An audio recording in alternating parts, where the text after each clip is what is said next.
Today, we're diving into a really powerful and, let's be honest, pretty controversial idea. What if bipolar disorder isn't the life sentence we've been told it is? We're going to follow the incredible journey of author Sean Blackwell, a man who basically dedicated his life to a single, highly debatable mission: to figure out how to actually heal it. Right out of the gate, Blackwell just throws it down. I mean, the very phrase healing bipolar disorder is a minefield. With just this one sentence, he's challenging decades of psychiatric belief and setting us off on a path that really makes you question everything you thought you knew. So why is this idea so explosive? Well, the author found himself stuck, caught between two completely opposite ways of looking at the world, two realities with absolutely no bridge between them. And it was being trapped in that conflict that forced him to go looking for a third option.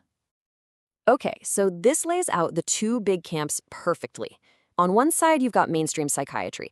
The view here is that bipolar disorder is a permanent biological condition that you manage, usually with medication, for the rest of your life. Then, on the complete other side, you have movements like Mad Pride, arguing this is just neurodiversity, a different way of being that society, not the individual, needs to adjust to. So you're stuck, right? One side says you can't be healed, and the other says there's nothing to heal. Where do you go from there? Blackwell tells this great little parable to explain the problem. A woman loses her sewing needle inside her house, but she's outside looking for it. When someone asks why, she says, because the light's better out here. His point is that both psychiatry and anti-psychiatry are just looking where it's easy to see, in their own familiar territory, not necessarily where the real answer is hiding in the dark. And this is where it all got intensely personal for him. Back in 1996, he went through what he describes as a divine odyssey, a really profound spiritual journey. But the outside world, they saw a psychotic episode. He was hospitalized. That huge disconnect, having an experience that didn't fit into anyone's box, that's what lit the fire for his entire life's work. So that personal crisis kicked off a long, long road of discovery. It was a journey full of trials, research, and a lot of hands-on work trying to draw a new map for these kinds of experiences. And you can see this was not a quick fix. A full decade went by between his own crisis and when he really started digging into the research, which was actually sparked by his niece going through something similar. Then it took another 6 years of work before he felt ready to actually put his ideas into practice and hold his first retreat. Along the way, he picked up some really critical lessons. He got inspired by places like Soteria House, which had this radical idea of just being with people in crisis, offering human connection instead of just medication. He saw the incredible power of community when his YouTube videos connected him with thousands of people who all felt totally alone, and he learned a really tough lesson from some early difficult cases. If you don't have family support, that foundation, real healing is almost impossible. And this quote from one of his early followers just hits the nail on the head. It shows you what people were so desperately looking for. They didn't just want a doctor to treat them from the outside. They needed a guide, someone who could help them navigate the chaos from the inside, someone who had walked that path themselves. So, after all those years of research and trial and error, Blackwell had a huge theoretical breakthrough. He found what he believed was a new way to actually map the structure of these intense, non-ordinary states of mind. I mean, that was the ultimate question, right? How do you make sense of something that feels like you're going crazy and touching the divine at the exact same time? If these experiences aren't just random chemical screw-ups, could there be some kind of logic to them? A map that explains why one person's trip is terrifying and another's is enlightening? The first piece of his puzzle came from the philosopher Ken Wilber. Wilber's whole thing is that our consciousness isn't fixed. It evolves through these predictable stages. We might start from a very simple me-first point of view, and then gradually develop the ability to see things from many different complex perspectives. Really, it's a journey of expanding empathy. And here it is. This is the big aha moment.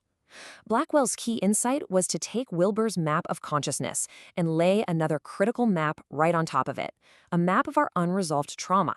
He proposed that those two things together, where you are in your development and how much trauma you're carrying, could actually predict what kind of crisis you're going to have. And the model is beautifully simple when you see it like this. If you have a higher level of consciousness development and not a lot of trauma, you're more likely to have what's called a spiritual emergency. It's tough, for sure, but ultimately you grow from it. But if you have a less developed consciousness and you're carrying a heavy load of trauma, that same experience is much more likely to pull you into a terrifying, disorienting psychosis. See, it's not two different things. It's a single spectrum. Now, this new map wasn't just a cool theory to talk about, it became a blueprint for action. It pushed Blackwell to develop a whole set of practical and sometimes pretty radical tools designed to help people actually move along this spectrum. And you can see a really clear evolution here in his methods. He started with that gentle, supportive, being with approach from Soteria. Then he brought in powerful tools like bipolar breathwork, which is his take on holotropic breathwork, using breathing to get into these non-ordinary states. From there, it evolved into something even more radical, surrogate breathwork, and finally landed on a simpler tool called conscious emotional clearing, or CEC, that anyone can use. Okay, so of all these methods, surrogate breathwork is definitely the most out there. The basic idea is that a trained facilitator can go into a non-ordinary state for the client, and in that state kind of psychically absorb and process the client's trauma for them. It's a wild concept for sure, but Blackwell found it to be a shockingly powerful tool for speeding up the healing process. So after decades of personal struggle, deep research, and hands-on practice, all these different pieces, the competing paradigms, the new theories, the radical techniques, they all finally came together into one single holistic blueprint for healing. And here it is. This is the final picture. And what's so cool about it is that instead of rejecting everything that came before, this model finds a valuable role for each approach. Psychiatry is there to provide physical safety and grounding. Psychology helps with intellectual understanding of what's happening. Peer support builds that crucial emotional foundation of trust and community. And finally, practices drawn from shamanism are there to address that spiritual dimension, the healing of the soul. It's a model that finally treats the whole person.